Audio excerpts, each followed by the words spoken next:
मानसी यादव आ चुकी है। Good afternoon everyone. ठीक है, सब चले अपनी क्लास स्टार्ट करें। अभी क्लास हुआ क्या? प्रियंका क्या क्लास हुआ? किसका क्लास हुआ? कोई और सब्जेक्ट का भी क्लास लिया क्या आपने? चलो संतोष, अरे गुड इवनिंग। गुड इवनिंग तभी नहीं हुआ यार, है ना? चलिए फिर स्टार्ट करें अपनी आज की क्लास। हम रेडियो एक्टिविटी पढ़ रहे थे लास्ट 2 क्लास से। रेडियो एक्टिविटी होता क्या है, रेडियो एक्टिव सब्सटेंसेस क्या होते हैं, उसके यूनिट वगैरह सारी बातें हमने पढ़ ली थी। फिर हमने कल की क्लास में पढ़ा था कि न्यूक्लियर रिएक्शंस क्या होती है, नाभिकीय अभिक्रियाएं क्या होती हैं। ऐसी रिएक्शंस इसमें न्यूक्लियस हिस्सा लेता है, इसमें नाभिक हिस्सा लेता है। और उसके बाद हमने पढ़ा न्यूक्लियर रिएक्शंस 2 टाइप की होती है, एक होता है न्यूक्लियर फिजन, एक होता है फ्यूजन। जो फिजन होता है उसी में हम कंट्रोल चेन रिएक्शन करवा के हम इलेक्ट्रिसिटी बिजली को उत्पन्न करते हैं, बिजली हम जनरेट कर सकते हैं। और उसको अनकंट्रोल कर दोगे तो इतना हीट एनर्जी होगा कि उसको यूज में लेके हम एटम बम यानी परमाणु बम बना लेंगे। जबकि बच्चा हम बात करते हैं क्या कि जो न्यूक्लियर फ्यूजन संलयन होता है, जिसके अंदर अगर हम बात करें तो वो कहां पे सन स्टार, और साथ में आप बात करोगे बच्चा कि वो आपका किसके अंदर हाइड्रोजन बम बनाने के लिए काम में लेते हैं। फिर मैंने कल बताया था कि अंदर एटॉमिक बम लगा के और फिर बाहर हाइड्रोजन बम लगाते हैं, क्योंकि हाइड्रोजन बम को इंस्टिगेट करने के लिए, उसको चलाने के लिए, उसको फोड़ने के लिए, उसको ब्लास्ट करने के लिए भी बहुत ज्यादा हीट एनर्जी चाहिए होता है। वो उतना हीट एनर्जी हम किसी एक एटॉमिक बम को फोड़ के दे सकते हैं। राइट, इतनी बात हमने पढ़ ली थी। अब आज ये फोटो किसका लगा हुआ है? ये है न्यूक्लियर रिएक्टर। बस थोड़ा सा न्यूक्लियर रिएक्टर के बारे में पढ़ेंगे और उसके बाद कुछ नोट डाल के पॉइंट लिखवाऊंगी वन लाइनर की फॉर्म में, और फिर आज मैं इस चैप्टर के क्वेश्चंस की प्रैक्टिस करवाऊंगी।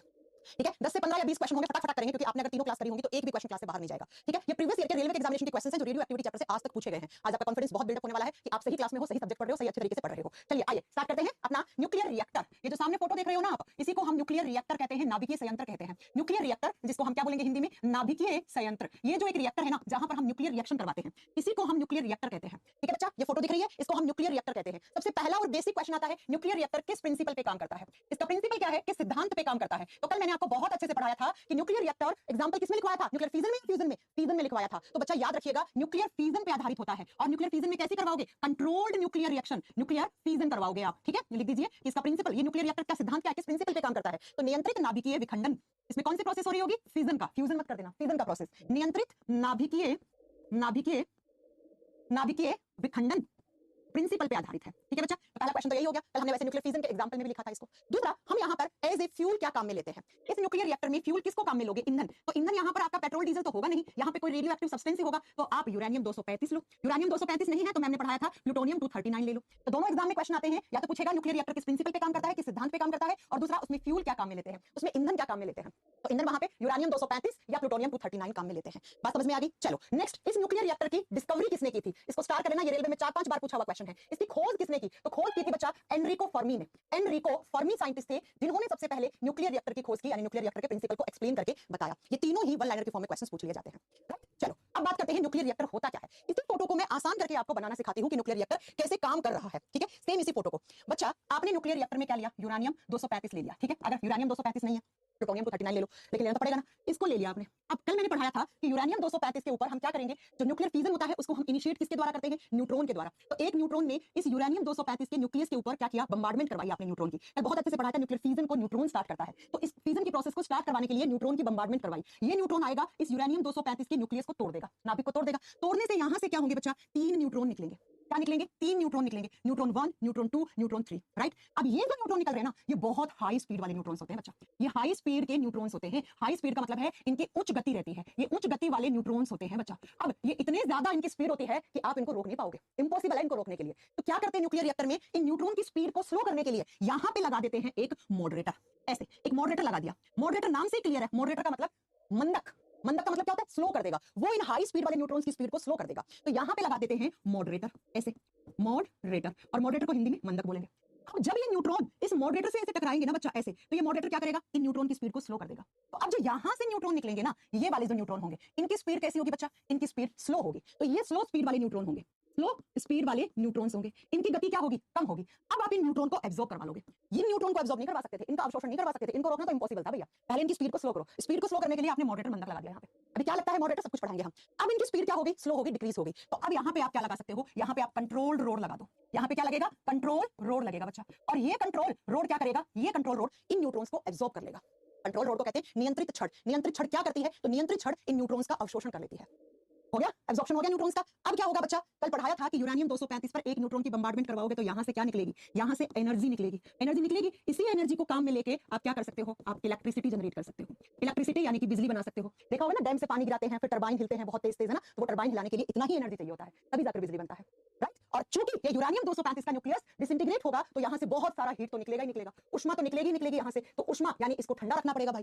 ठंडा रखने के लिए, हीट को कम करने के लिए हम यहाँ पे कूलेंट काम में लेते हैं। कूलेंट को बोलते हैं प्रेषितक। ठंडक देने के लिए, हीट तो बहुत ज्यादा मात्रा में लगेगी, आसपास बहुत सारा जो चीज होगी वो सारी गर्म हो जाएंगी, तो इसको ठंडक देने के लिए हम कूलेंट यूज करेंगे। और फिर इस पूरे कंक्रीट को एक शील्ड में पैक कर देते हैं हम, ऐसे। इसी को न्यूक्लियर रिएक्टर कहते हैं। इसी को न्यूक्लियर रिएक्टर, इसी को नाभिकीय संयंत्र कहते हैं।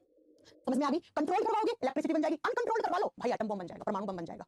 सेम डायग्राम ये वाला था बच्चा, ये देख लो आप पूरा का पूरा, ये कंट्रोल रोड दिखा रखी है ना, ऐसे टरबाइंस घूमते हैं, यहाँ से इलेक्ट्रिसिटी जनरेट होकर ऐसे जाती है, और बच्चा ये ठंडा पानी यहाँ पे रख रखा है, कूलेंट, कूलेंट आपको पता है क्या काम करता है ना, और ये आपके कंट्रोल रोड लगा रखे हैं यहाँ पर, और ये आपके क्या लगा रखे हैं, मॉडरेटर लगा रखा है। अब एग्जाम में क्वेश्चंस कैसे कैसे आएंगे जरा वो सुन लीजिए। ये होता है आपका न्यूक्लियर रिएक्टर, इस तरीके से कंट्रोल चेन रिएक्शन करवा के इलेक्ट्रिसिटी बनाते हैं, और इसी शील्ड को हम क्या कह देते हैं, न्यूक्लियर रिएक्टर कह देते हैं बच्चा। अब एग्जाम में क्वेश्चन क्या क्या आता है, मॉडरेटर का क्या काम होता है, कंट्रोल रोड का क्या काम होता है, कूलेंट का क्या काम होता है। मॉडरेटर के तौर पे क्या यूज में करते हैं, लेते हैं यहाँ पे, कंट्रोल रोड के तौर पे क्या काम में लोगे, कूलेंट के तौर पे क्या काम में लोगे, तो जरा लिख लीजिए, जरा लिख लीजिए। सबसे पहले लिखो मॉडरेटर। मॉडरेटर का काम क्या होता है बच्चा, मॉडरेटर का क्या काम होगा मैम, मॉडरेटर का काम होता है मंदक, इसको हिंदी में विमंदक या मंदक बोलते हैं। न्यूट्रॉन्स की स्पीड को स्लो कर देगा, it decreases the speed of neutron, यह न्यूट्रॉन की चाल को या गति को कम कर देता है, न्यूट्रॉन की स्पीड को कम करेगा, स्पीड कम कर देता है बच्चा, कम कर देता है, it decreases speed of neutron, मंदक, मंदा करना, मंदा करना, ठीक है। अब एग्जाम में क्वेश्चन पूछता है एज ए मॉडरेटर हम यहाँ पे काम में क्या लेते हैं, तो सबसे पहला काम में लिया जाता है D2O।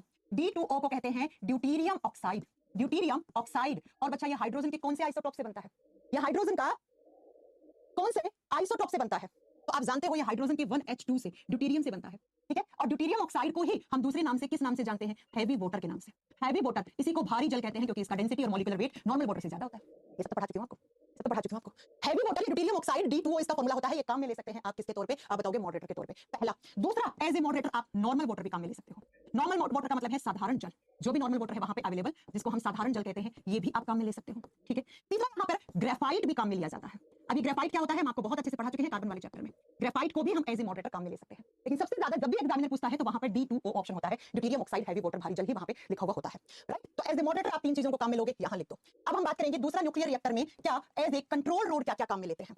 कंट्रोल रोड यानी कि जो नियंत्रित छड़ होती है, नियंत्रित छड़ नाम से क्लियर हो रहा है क्या काम होगा इसका, इसका काम होगा नियंत्रण करना। किसको नियंत्रण करना, न्यूट्रॉन को, न्यूट्रॉन का अवशोषण करती है। इनका काम क्या होता है, टू एब्जॉर्ब न्यूट्रॉन, न्यूट्रॉन को क्या करना आप बताओगे बच्चा, अवशोषण करना, नियंत्रित करना, न्यूट्रॉन को नियंत्रित कर देंगे यानी एब्जॉर्ब कर लेंगे, उसका अवशोषण कर देंगे। अब इसको कंट्रोल रोड के तौर पे हम क्या क्या कर यूज में लेते हैं, तो बच्चा कंट्रोल रोड के तौर पे हम बोरोन की रोड काम में लेते हैं। एक तो बोरोन जिसका सिंबल B होगा, BE मत कर देना गलत हो जाएगा, ठीक है। और दूसरा आप बताओगे कैडमियम, कैडमियम, कैडमियम, ठीक है, CD ऑप्शन में कभी कभी आपको मिल सकता है। और तीसरा ग्रेफाइट भी, ग्रेफाइट भी, तीनों की छड़ें लगाकर हम कंट्रोल कर सकते हैं। अब प्यारे बच्चों एग्जामिनर पता है क्या पूछता है, एग्जामिनर पूछता है कि एज ए मॉडरेटर और एज ए कंट्रोल रोड में कॉमन सब्सटेंस क्या यूज करते हैं, तो यहाँ पे भी ग्रेफाइट है, यहाँ पे भी ग्रेफाइट है, दोनों जगह ग्रेफाइट है, तो ग्रेफाइट को हम न्यूक्लियर रिएक्टर में एज ए मॉडरेटर और कंट्रोल रोड दोनों की तरह काम में लेते हैं। आप लोग कमेंट कर पाओगे ना आज अच्छे से, क्योंकि मुझे क्वेश्चंस की प्रैक्टिस करवानी है, और जब तक आप क्वेश्चंस की प्रैक्टिस नहीं कमेंट नहीं कर पाओगे तो फिर मैं अकेले थोड़ी क्वेश्चन करवाऊंगी। हाँ कर पा रही हो ना, कमेंट तो कर पा रही हो ना बच्चा, एक बार बताना जरा। चलो समझ में आ गई मेरी बात, कंट्रोल रोड और मॉडरेटर दोनों के तौर पे हम ग्रेफाइट काम में लेते हैं। अब तीसरा कूलेंट के तौर पे, कूलेंट का क्या काम होगा बच्चा, प्रशीतक, ठंडक रखना। भाई वहां से बहुत हीट निकलेगी तो उस हीट को भी तो एब्जॉर्ब करवाना पड़ेगा ना, ये ठंडक कूलिंग इफेक्ट देगा, ठंडक रखेगा। और ठंडक के तौर पे हम यहाँ पे सोडियम पोटेशियम दोनों काम में लेते हैं, ठीक है। सोडियम और वैसे ज्यादातर सोडियम में ऑप्शन रहता है और सोडियम में काम में लिया जाता है, तो सोडियम वगैरह यहाँ पर कूलेंट के तौर पे अधिकतर यूज लिया जाता है। कूलेंट का मतलब ठंडा कर देना, ठंडा करने का काम। ओके बच्चों, तो एज ए मॉडरेटर क्या क्या यूज करते हैं, एज ए कंट्रोल रोड क्या क्या यूज करते हैं, और कूलेंट के तौर पे हम क्या क्या यूज करते हैं, ये सारी बातें आप याद रख लीजिएगा।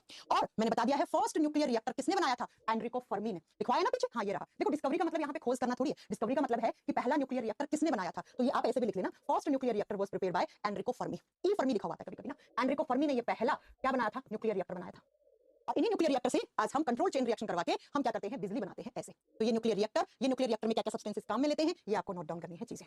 बात समझ में आ गई होगी। चलो अब नोट डाल के 2 पॉइंट लिखो मेरे साथ। एक क्वेश्चन आता है, who is the father of nuclear chemistry, father of nuclear chemistry कौन है, बता सकते हो आप, who is the father of nuclear chemistry, नाभिकीय रसायन विज्ञान के जनक कौन है। देखिए नाभिकीय रसायन विज्ञान के जनक यानी कि जो आप ये न्यूक्लियर केमिस्ट्री पढ़ रहे हो इसके पिता कौन है, पिता वही होंगे ना जिन्होंने सबसे पहले काम किया होगा और सबसे ज्यादा अच्छा काम किया होगा, और सबसे ज्यादा अच्छा काम किया होगा वही होंगे ना। एक मिनट से जा रहा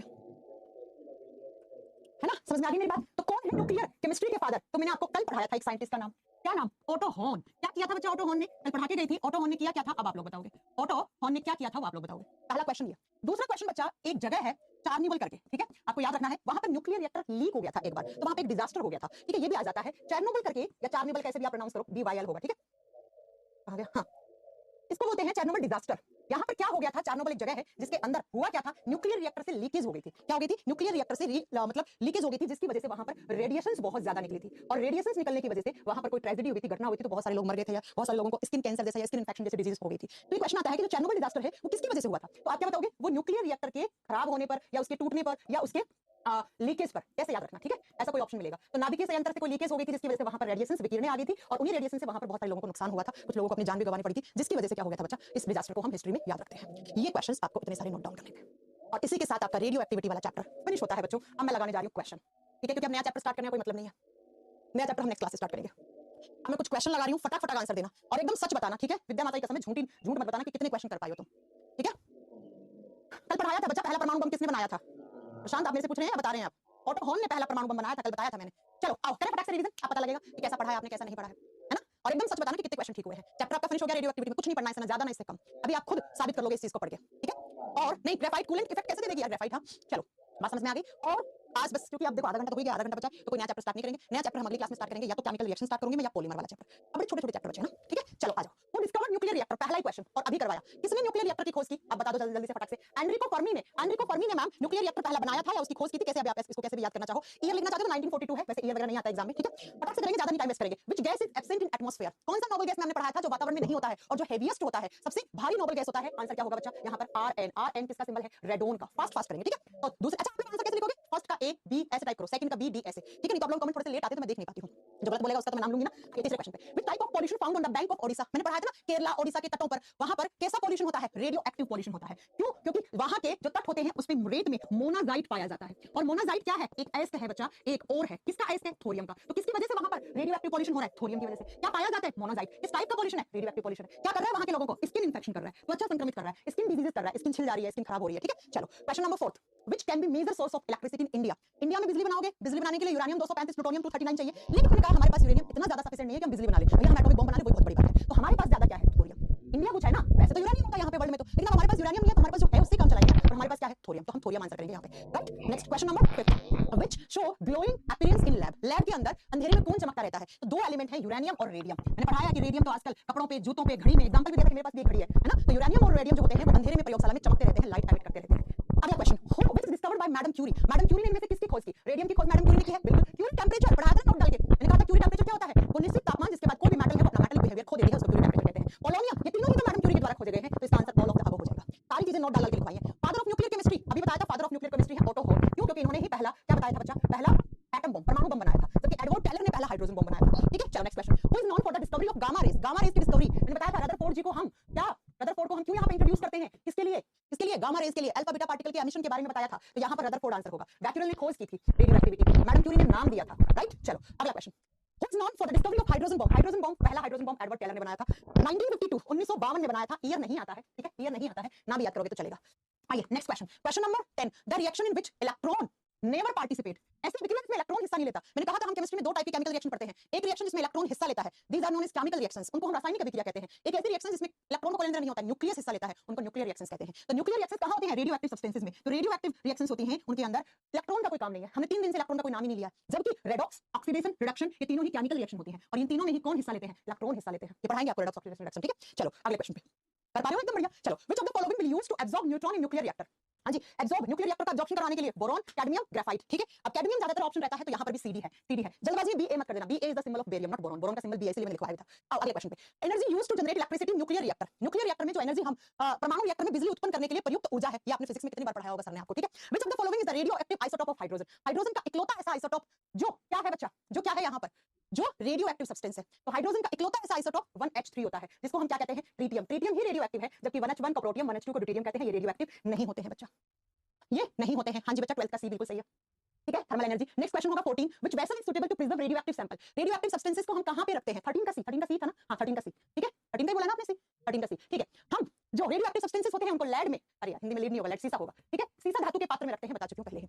तो 14 का डी हो गया। 15, रेडियोएक्टिव रेडिएशंस अफेक्ट सॉइल, सबसे ज्यादा रेडियोएक्टिव जो सब्सटेंसेस होते हैं वो स्किन को, स्किन कैंसर तक कर सकते हैं, स्किन इंफेक्शन, त्वचा संक्रमित कर देते हैं, या स्किन कैंसर जैसा, उसके बाद आंखों को ज्यादा इफेक्ट करते हैं। तो अगर स्किन ऑप्शन में ना हो तो आईज ऑप्शन में मिलेगा, correct. 16 number, total unit charge on alpha particle, हां अल्फा को कैसे लिखा था? ऐसे मैम, अल्फा की तुलना किससे की थी? हीलियम बेस्ड न्यूक्लियस से की थी। अब हीलियम को कैसे लिखेंगे? 2He4 से लिखेंगे, 2He4 से लिखोगे तो बता दो अब क्या होगा, पॉजिटिव है कि नेगेटिव है भैया, साफ दिख रहा है, अगर नेगेटिव होता तो नेगेटिव चार्ज रहता ना। चलो नेक्स्ट क्वेश्चन, हां तो एटॉमिक नंबर 2 है, एटॉमिक मास इसका 4 है। Next, which of the following have highest penetrating power, सबसे ज्यादा पेनिट्रेशन पावर किसकी होगी? जो हाई एनर्जी वाली रेडिएशंस होंगी, और हाई एनर्जी वाली रेडिएशंस तो गामा होती है, गामा की ज्यादा होती है, फिर बीटा की होती है, फिर अल्फा की होती है, जबकि आयोनाइजेशन पावर सबसे ज्यादा इसकी होती है, फिर इसकी होती है, फिर इसकी होती है, ठीक है। 17 हो गया, बस 17 ही क्वेश्चंस थे। ये कुछ क्वेश्चंस पड़े थे मेरे पास, जो पिछला रेलवे का नोटिफिकेशन निकला था ना उस पेपर में करवाए थे हमने, तो मैंने सोचा आज आपसे करवा दूं, ठीक है। तो आपकी भी प्रैक्टिस हो जाएगी। कैसा लगा आपको? अब ये चैप्टर कर दोगे इससे बनने वाले क्वेश्चंस? कोई प्रॉब्लम तो नहीं आएगी ना? इतने थे स्लाइड में ना, 3 साल पुराने क्वेश्चन से जो टाइप करवाए थे। चलो ठीक है, तो इसी के साथ आपका ये चैप्टर फिनिश होता है। अब हम नेक्स्ट क्लास से ही नया चैप्टर स्टार्ट करेंगे। कौन सा? तो या तो पॉलीमर चैप्टर स्टार्ट करेंगे हम, या हम चैप्टर स्टार्ट करेंगे प्यारे प्यारे बच्चों केमिकल रिएक्शन। ठीक है, अब बताओ कितने सही हुए? रोहित के 15 सही हुए, प्रशांत के 13। प्रशांत 13 कैसे हुए यार? इतना अच्छे से पढ़ा कर भी आप 13 कर रहे हो। ओ प्रियंका के तो 8 ही हुए सही। प्रियंका यार तुम क्या क्लास नहीं करती हो क्या? हाँ प्रियंका 8 ही क्वेश्चन ठीक कर पाए 17 में से। आप तो बच्चा 50% स्कोर कर पा रहे हो, कैसे काम चलेगा? Please reply. रोहित कुमार कुशवाहा क्या कह रहे हैं आप? किस चीज का रिप्लाई करें बताओ आप? हाँ बायोलॉजी की क्लास होगी बेटा, बिल्कुल होगी। आज हम कोलेस्ट्रॉल पढ़ेंगे, कोलेस्ट्रॉल खत्म कर देंगे। अब मेरा 12 ठीक है, 10 से ऊपर तो ठीक है, लेकिन 10 से नीचे तो मामला गड़बड़ है ना। इतना कोई टफ चैप्टर भी नहीं था। तो नेक्स्ट क्लास में हम क्या पढ़ेंगे? या तो हम न्यूक्लियर रिएक्शंस पढ़ेंगे, हम पॉलीमर पढ़ेंगे। वैसे पॉलीमर पढ़ लेते हैं, एक क्लास में खत्म हो जाएगा, एक क्लास में ही खत्म हो जाएगा। चलो और पूछो, कोई डाउट है? आज टाइम है ना अच्छे से? चलो पूछो कोई डाउट, कोई किसी टाइप का क्वेश्चन। आप लोग की अक्सर शिकायत रहती है मैम तो सिर्फ पढ़ाती है, पढ़ा के चली जाती है। अब क्या करें, हमसे बातें सैरो शायरी ये सब होती नहीं है ना, तो हम सिर्फ पढ़ाते हैं और पढ़ा के हम चले जाते हैं। हाँ चलो बताओ। 16 क्वेश्चन राइट हुए, बहुत बढ़िया। एक मैम आप 3 साल पुराने क्वेश्चन करवा रही है, तो क्वेश्चन थोड़ी चेंज